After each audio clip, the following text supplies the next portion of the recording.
Hello, and welcome to Productivity in Prose, a podcast about making the most of your writing time and honing your craft.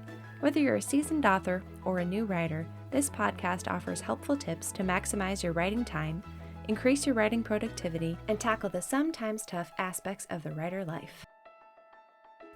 Hi, I'm Emily, author of Suspended in the Stars, among other things, and today I'm doing something a little different. I've been working on a series of bonus episodes for my Patreon page, and one of the sections kind of took a little longer than I expected it to. I decided to make it its own episode, and I'm kind of just loosely titling it Words About Publishing. I basically get into how my perspective has changed about writing over the years and what that means going into a new idea. You'll note that the quality of this episode is different than my regular podcasts, and that's because I've been recording these sessions on my phone in the midst of life, basically. So settle in and enjoy this bonus episode. I wanted to dig in here a little bit, just because this has been on my mind, and I'm going to say I am by no means an expert on all of these things. A bit of my credentials, which I did talk about in my introduction episode, but actually I really didn't talk about books as much, but I've got about 8 books published under a pen name. My pen name, Belle Renshaw. I have 1 book out traditionally under my name, Emily Haney, and that's a romantic suspense. And then I just put out Suspended in the Stars last year. I've written probably over 200 plus, I don't even know, ghostwritten books. And so I'm no stranger to the publishing industry. Now, I don't say that as look at me, whatever. I'm just saying that as a way to, I guess, maybe justify to myself this statement, which is when you become a professional writer, your perspective of story changes. And what I mean by that is as much as I want to be excited and jazzed about an idea, I'm not always going to have the ability to be maybe as free as I used to be before I became a published writer, before I really took my writing seriously, and saw it as a business and a job. And now that's not to say that I don't love my stories or that I don't create with this sense of wonder and awe, because I totally do. But for example, with this idea, I'm no longer sitting and thinking, what story do I want to write? Agent told me about this opportunity. I wasn't even sure if I had an idea that would work, but I was sure of one thing, which is I can come up with an idea that will work. Now, that will work in the sense of I can see myself writing it. I can see it being publishable. And I think that that's the key. A lot of newer writers are writing because they love the story that they're writing and they would love to see it in print. That is a great thing. But at the same time, and in the business for a while, you start to realize that sometimes that's not enough. I don't want that to sound disheartening to anybody who is still working on their idea and, you're not published yet and you are just loving your concept and you think this is going to be great. Mostly saying it to the fact that publishing is a business, and it sounds icky to say that, and it's nearly as exciting as, publishing is a validation of your creative ideas. Sorry if it's noise in the background. This is my I take you with me where I go, and right now we're not in the professional setup. But anyways, I think that I want to share this because those of you who maybe are pre-published and you're working on a concept, you already have your concept down. The thing that I think is one of the most important things that you can do to set yourself apart from other writers, ask yourself how high concept is your idea. What I mean by high concept is how easily grasped is it? Use Suspended in the Stars as an example. I did not go into writing that book thinking, I want it to be The Greatest Showman meets Star Wars. But as I did write it and I started to think more about okay, if I was to pitch this to someone, I had to decide what's the best, fastest, and easily recognizable way that I can tell people about my book. I saw this actually work super well when I was at the bookshop a couple of weeks back for my first official book signing and all those things. I was able to ask people, hey, have you seen The Greatest Showman? And they're like, yeah. And I was like, so my book is like that, but meets Star Wars, because most everyone has at least heard of Star Wars and would know, oh, at least I know it's a science fiction, right? That immediately caught people's attention. If they've seen The Greatest Showman, they know it's about a circus. They know it's like, flashy and exciting. And then they know Star Wars, which is a science fiction. And then obviously the third trifecta there is looking at my cover. And so that pulls it all together for people. Me, as I'm coming up with this idea, this concept for submission, it's not so much about, what idea would be fun to write, or what do I think would be like a neat story. It's more of, okay, who do I know this publisher to be, and what do they publish? Which is easy because I've been in this industry, and so I can recognize, looking at their books on the shelf, those type of things. And then secondly, who primarily is their audience, and what would they gravitate towards?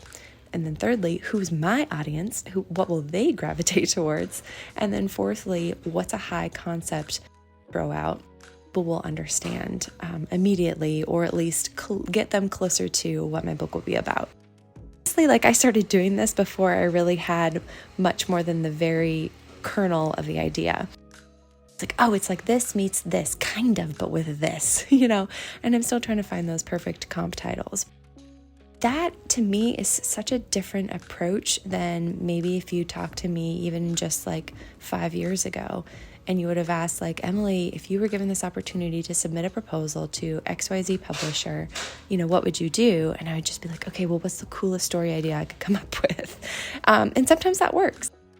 Really, what's going to be most beneficial is going to be looking at it from a professional perspective. A publisher has to take your book and your book idea, and they have to be able to easily sell it to their audience. It means they have to be able to convey it through a cover. They have to be able to firmly place it in a genre. Now, with Suspended in the Stars, its fantasy is growing, but it's not nearly as big as I wish it was.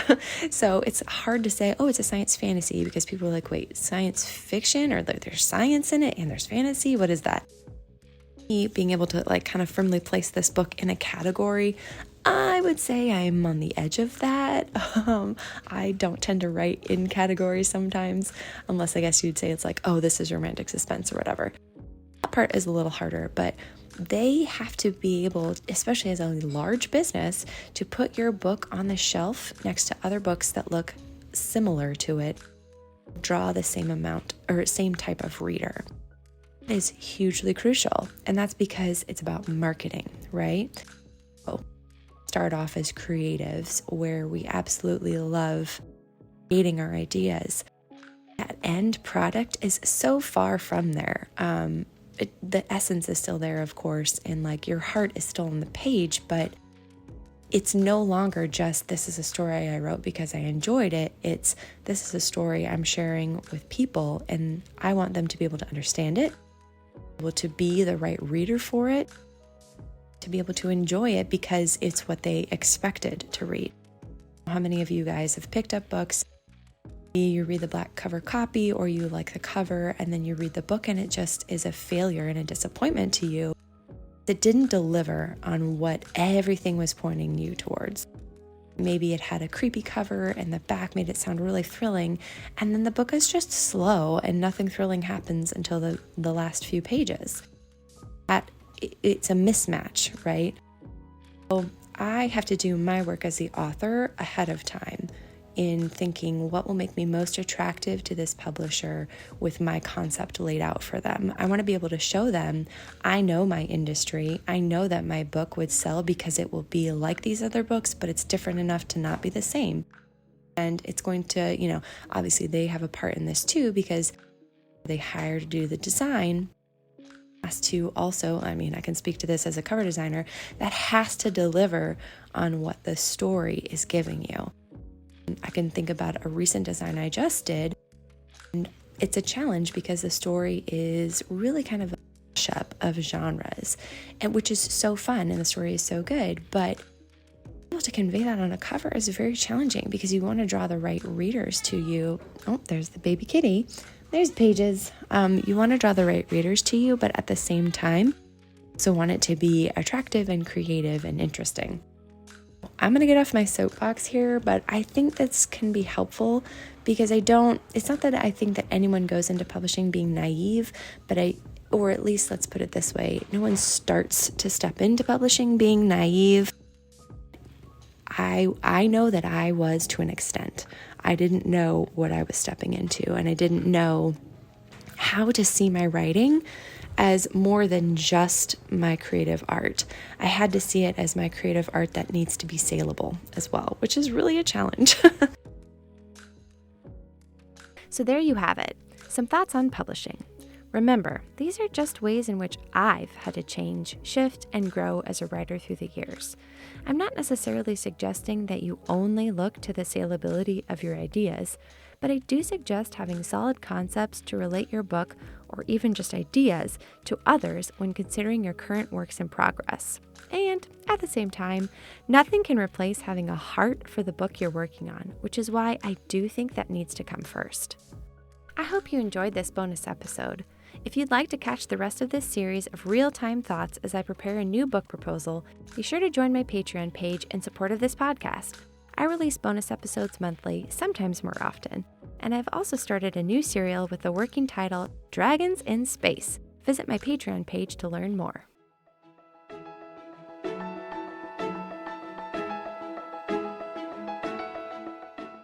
If you enjoyed this episode and you'd like to help support the podcast, please subscribe and leave a rating and review.